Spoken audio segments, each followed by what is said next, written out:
what is it? Robinson? Robinson. Yeah. gotta do that again. Anyway, yeah. And today we're just gonna go have a back-to-back conversation about the state of music.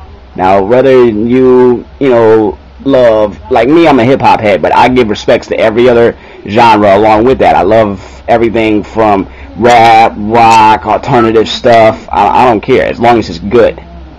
That's me personally. What about you, man? Yeah, I listen to anything as long as I find it pleasing to me in the ears. I just can't. Personally, this is just me. I can't really stand today's radio play. I don't know. A few years ago, it just went from me just listening to any song on the radio. Now I'm listening to the words and I can't stand what I'm hearing because I'm like, what's the point? That is true. Everything on the radio you hear today is almost similar in a way. Mostly because it's something to make you dance, or like songs like Teach Me How to Dougie, Thank You, like all that stuff. Like, okay, that's good every once in a while, but it's almost every song on the radio is similar to that. You know what? Every decade, there's always a bunch of new dances, but I don't remember them all coming out at the same time on the same time frame. Like 2007 brought you the Soulja Boy, the Aunt Jackie, the SpongeBob, the Spider-Man, the Batman, all these dances at once, and I couldn't keep up. I seriously couldn't. I'm like, that's all they're gonna do is teach you how to dance? I like that Aunt Jackie though, to tell you the truth. I couldn't really stand the Soulja Boy. I like Aunt Jackie. It was a nice song. Yeah. I give it credit. It was a nice song. I give it credit because it had an old school feel to it. Yeah, the beat. Yeah, it was the beat. The beat, especially in the flow, was more old school, and they were just trying to have fun. You know? That's true. I respect it. Oh, and even in R&B, you had the Cupid Shuffle. What happened to that guy? I don't like that song to begin with, anyways. So I don't know where he is and what he's doing. Honestly. I still hear that song at parties. It comes on like right after the Cha-Cha Slide. Yeah, because they still play it, but I don't know what happened from where he came from to begin with. Hey, I think he should have got more props than what he did personally, but I think he was outdone by all these dances that were coming out at the same freaking time. Yep, like that Soulja Boy dances, all his nonsense. Yeah, and then he tried to come back with another dance on his second album. Watch me do my bird walk. Watch me do my bird walk. I'm like, you just did a song freaking dance dedicated to yourself, and now you're trying to do a bird walk where it looks like you're just jumping from side to side. Watch me do. I feel as if that might have been okay for him. I don't know how old he was when we really cranked that Soulja Boy, like 17, I think he was 17. I think so. As he's getting older now, I feel he's probably getting away from that. Like when he was 17, like that's acceptable. Like that's probably like teenagers, they want to dance, okay, whatever. But he's getting older now. It's like you can't keep making that kind of music. It's not relevant to you anymore, and people don't want to hear that kind of music from you anymore. I think he's doing it for the kids. I think he might be doing it for the kids, not so much the adults. If you're 30-something years old and you still cranking that Soulja Boy, I'm like, this is not the Electric Slide. The Electric Slide is timeless. It's old, but it's timeless. Anybody can do it. True. Anybody can do it. The Cha-Cha Slide, you play that at any party, guaranteed people are lining up for that. Guaranteed. Even the older crowd. But Crank That Soulja Boy involves a lot of jumping.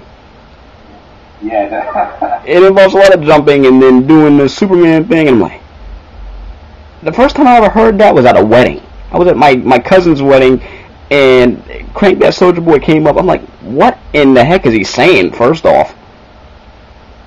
I didn't get it. Now he's doing that Pretty Boy Swag, or whatever the heck you want to call it. Oh my god. I can't stand that song. The beat's okay, and then but he's not even rapping on it. He's like too much talking.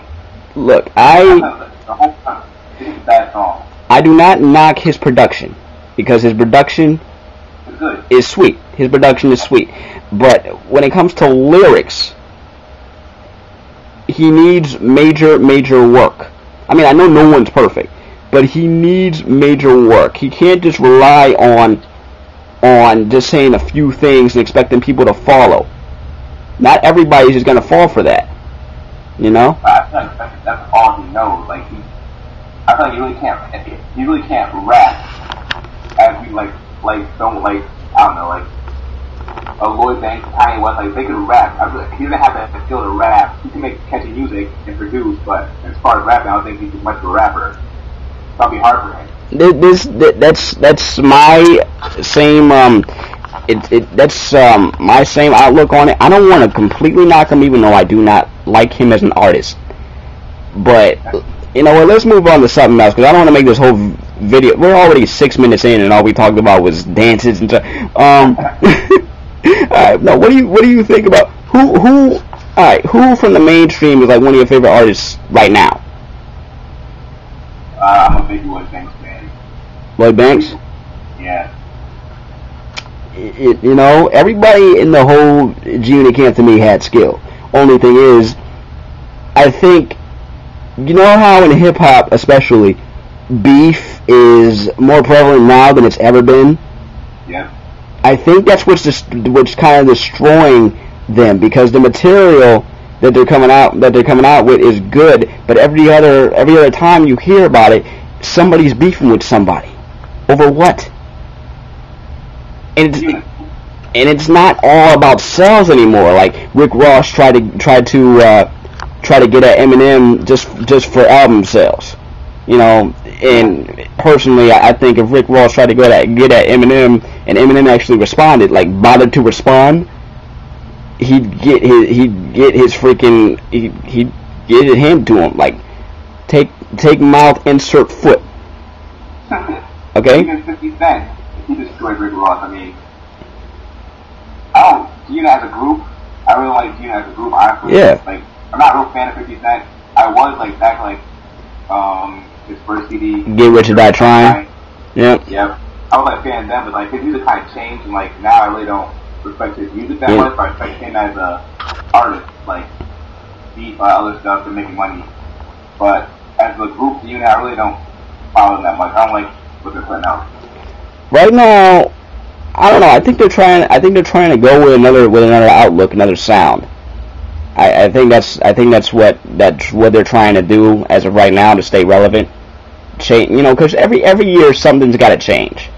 There's only been a few artists out there, whether you in one genre or the next, that have stayed the same and have stayed relevant.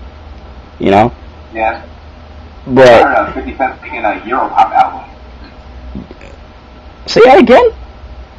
50 Cent is making a Europop album. A Europop album. He's supposedly toured over there and he likes the music, like their beats and stuff, so he's making the album based off that. Okay, well, in Europe, they're big on, you know, like they love their hip hop in Europe, but they also like their techno, their house music, their garage music, their reggae. When I think European like dance hall music, I'm thinking a lot of techno involved. So you're probably gonna get a lot of computer synthesizers and junk in that. Yep. That's what I heard. I don't know how true that is, but that's what I'm hearing. I can see him doing that too, honestly. I could, but he'd probably have to do with more auto-tune, and I can't take auto-tune anymore, man. I just can't. I can't take it anymore. It was cool when T-Pain came out until I realized he did it in every other song he was in. That's his gimmick. Yeah, and then when Jay-Z did the whole Death of Auto-Tune song, you know, last year, and T-Pain basically was trying to get at him because he thought he was knocking him. I'm like, no, he's not knocking you. He's knocking what you use. It's not you specifically.